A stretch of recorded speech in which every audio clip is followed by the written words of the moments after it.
نحمده ونصلي على رسوله الكريم أما بعد فأعوذ بالله من الشيطان الرجيم جاء الحق وزهق الباطل إن الباطل كان زهوقا. د سوشل میډیا سره تعلق لرونکي عوام خپل او پردي ټول به خبر وي چې زمونږ خپل نوجوان عالم دین مفتی حفظ الله صاحب الفشاوری حفظه الله تعالی هغه د اهل الحدیث او د حق عقیده او حق منهج قبول کړی دی. مخکې د ظاهری حقیقی انکار حدیث او د معنوي انکار حدیث ټولو نه توبه استدعاء علی الاعلان اهل حدیث شوی دی. نو زما خو یو اولنې خبره ده چې مفتی صاحب ته دا قبول حق مبارک وي او زه مفتی حفظه الله ته دا خبره کوم چې په دې ته مطمئن شه چې تا د انبیاء او د صحابه او عقیده قبول کړی را. اهل الحدیث وی د قرآن او د حدیث تابعداري کول په طرز او نمونه د صحابه کرامو، دا د اهل الحدیث منهج دی. ته به د الله او د الله د رسول نه ټوله دنیا لاندې غړي. ائمه مجتهدین احترام بستا په زړه کې وي، د علماء کرامو احترام بستا په زړه کې وي، لیکن د الله او د الله د رسول مخکې به د هیڅ چا د خبرې حیثیت ستا په زړه کې نه وي. الله او د الله نبی بستا په زړه کې، ستا په عمل کې، ستا په جبه د تمام دنیا نه اوچت وي. دې ته اهل الحدیث عقیده وي.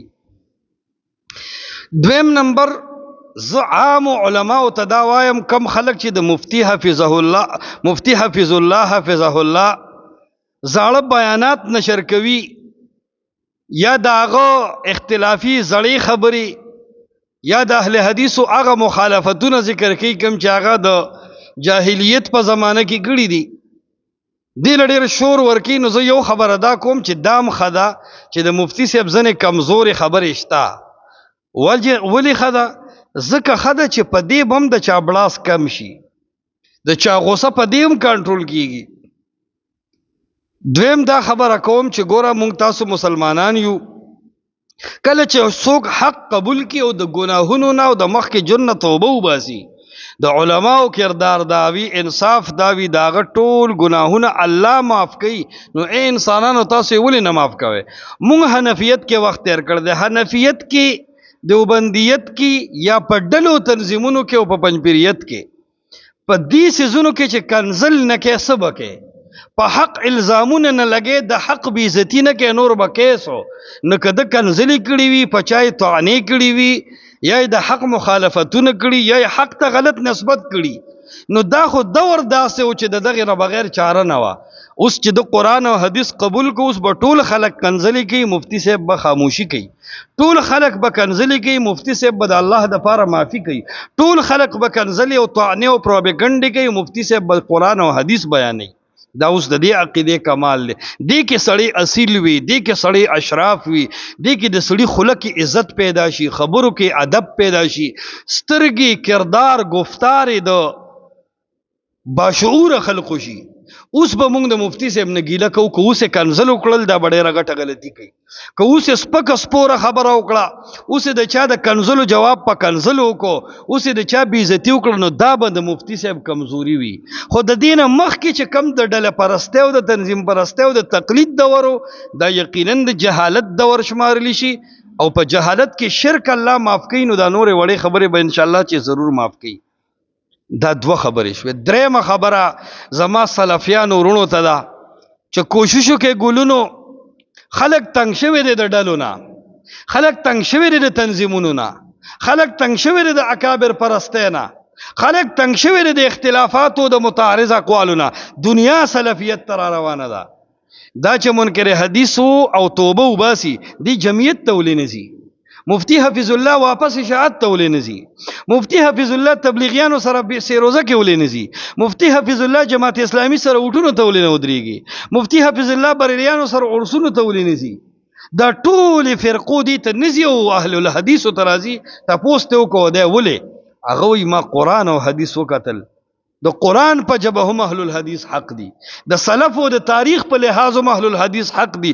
قرآن او حدیث والا او د صحابه او تابعدار که حق پرست نشي، دنیا کې څوک حق پرست نشته. نو زما خپل اهل الحدیث ورونو ته دا درخواست د ګلونو، ټول خلق را روان دی الله یا اهل الحدیث کوي. مونږ سره علما پر رابطو دي، والله چې وي چې ستاسو دعوت ته مونږ پسخیږو. صفا دعوت د بغیر د ډلو، بغیر د تنظیمونو، بغیر د جنډو، یو ښکلی دعوت دی د سلفیت. خلق را روان دی، نو اهل الحدیثو تکړه شي، مالونه هم لګوي، بدنونه هم استعمال کې، وقتونه هم ورته وقف کې.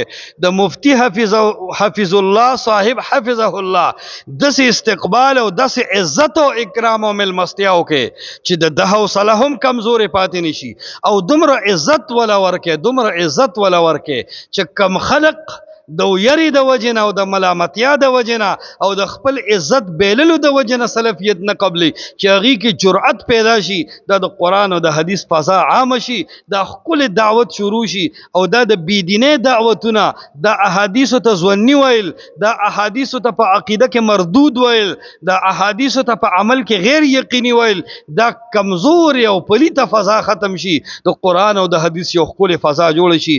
نو اهل الحدیثو یاد ساته، مونږ له د اسمان نه څوک نه راځي، ام دغه قبر پرسته بریلیان به راځي او اهل حدیث کیږي به، دغه د جامد تقلید نه وتی پنځپیریان او دغه په جامد تقلیدونو کې اخته جمعیتیان او دغه سه روزو بس ګرځیدونکو تبلیغیان. الله به د دې ذهنونه کولاوي، حق به الله تعالی چې چا په تقدیر کې لیکلي، الله تعالی به هغه ته د حق رسي او هغه به اهل حدیث کیږي. نو چې دا قسم خلک اهل حدیث شي، ظاهر دا غي کې به بلا غیبونه وي. زه چې اهل حدیث شو ما کې سل غیبونه، زمونږ جبه درنه شوه، زمونږ مجالس خواږه شو، زمونږ په زړه کې قدر احترام راغی، مونږ دلیل وپیژندو، مونږ برداشت وپیژندو، مونږ اختلاف رائے وپیژندله. دا خبرې خو مخکې نه، نو مخکې جون ته مګوره. اوس مفتی حفظ الله صاحب اهل الحدیث شو، اوس به د تربیت کو، د خیال ساتو، د اکرام کو، داسې خو معامله به د سره کو چې د اهل الحدیث او د عقیدې نه د نور هم مطمئن او ثابت قدم شي، او داسې عزت به ورکو چې نور علما هم دی وویني او هغه مطمئن شي چې اهل الحدیث قدردان خلق دي. چاته به الله مال ورکړي، څومره خلق چې راضي د رونو پشان او د صحابه پشان خپل مالونه به قربانو، د خپل شکور روټه به ان شاء الله داسې موحدین او داسې خپل نوجوانانو عالمانو سره نیمو، او دا د حق تایید وکاو. الله تعالی دې ټول علماو ته د قرآن د حدیث د عقیده ور مخې ته کې، والله دې پر دې ذهنونه کولاو کی. باقی علماو تم داوام قرآن او حدیث سره زمون کار دی، د صحابه په طرز به قرآن او حدیث منو، د سلف صالحین احترام وکاو، خو تابعداري به د الله او د الله د رسول. اطیعوا الله واطیعوا الرسول، ان تنازعتم فی شیء فردوه الى الله والرسول. فلهذا ټول عالمان دا د قرآن او د حدیث دعوت او د راه حق او د حق لشکر او قافله کې ملګری شي، د تنظیمونو، د ډلو، د جنډو، د تقلیدونو، د مجتهدینو، د قیاسونو، د دې خبرو دعوتونه پرېږه. لطیفي، چاربیتي، دارنګ قصه، کهانه، اشعار، حاشیه، دا په منبر پرېږده، راشه یو ډله، یو आवाज، یو مسلمانان شه، یو قرآن او یو حدیث اومنه، شخصیت پرستی پرېږده. ان شاء الله تاسو ګوره چې د عوامو په زړونو کې تاسو سره څومره محبت زیاتیږي، تاسو ګوره چې په منبر او محراب د عالم قدر څومره زیاتیږي. خو ته چې بدعات کې او زه قرآن او حدیث وم، زه چې پتا رد کوم، ته چې ډلې ترا بلل کې او زه پتا رد کوم، ته چې تقلیدونو ترا بلل کې او زه پتا رد کوم، ته د حدیث مخالفت کې او زه پتا رد کوم، خامخا به د عوامو د زړه نستا محبت ختمیږي. خلکو تاسو د قرآن او د حدیث والا شي، ولاکه مونږ په چا باندې رد وکړو. اخر کې بیا مفتی حفظ الله صاحب توامه چې خپل عقیده د الله درکړه، والله چې د دنیا د سرو زرو سپینو زرو نه ډکه کې، قسم بالله که د سلفیت د عقیده مقام او مرتبه او قیمت ته شي ورسی. دا د صحابه عقیده ده، په ځوانه کې د الله تعالی درکړه، مفتی صاحب ته بیا دا وایم چې خپل ځواني په دې عقیده باندې زړه کا، په اخلاص سره قرآن او حدیث بیان کا، د هر باطل رد کا. ان شاء الله سلفیان ځوانان، سلفیان زمریان، سلفیان مشایخ او سلفیان عوام با ان شاء الله ستا خدمت ته ولاړ وي. ان شاء الله مونږ د ملګریو په هیڅ یو میدان به در شاته نه پریدو تر څو چې زمونږ او ستاسو منځ کې قرآن او حدیث په فهم د سلف او صالحینو وي. زمونږ دوستی به د الله د پاره وي. مطمئن اوسه زمونږ د طرفه د هر قسمه ملګرتیا تا سره اعلان دی.